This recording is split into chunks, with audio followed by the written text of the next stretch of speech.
qua tuổi đi kỳ ni khăn ni chẳng dễ su dầm tua qua tuổi kỳ hồng thái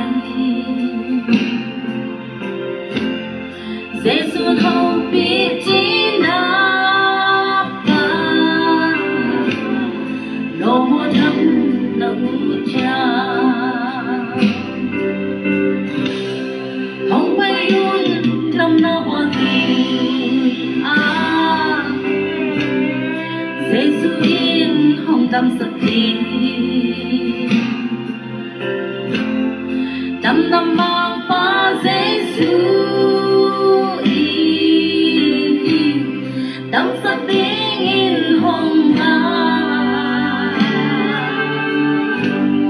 khao chi na mi tê tung khá tâm na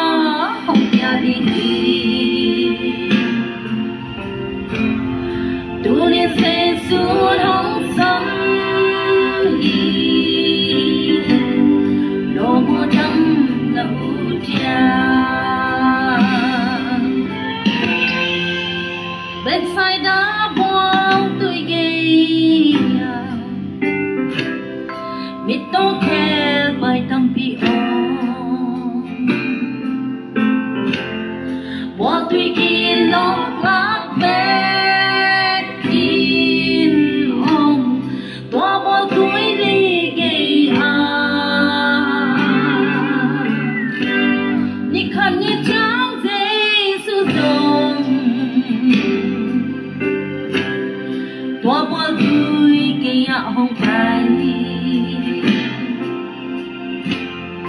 dễ xuân hậu kỹ chi nắp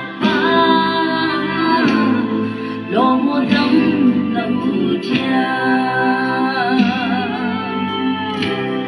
hồng bay yun thơm ngát qua vui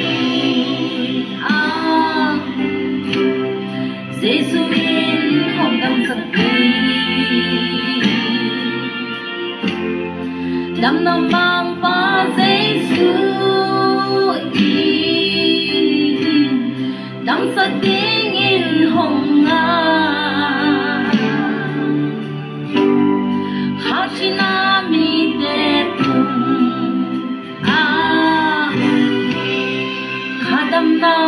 hồng ya đi tu tiên dễ xuống hồng sam lô mô thắm lẩu cha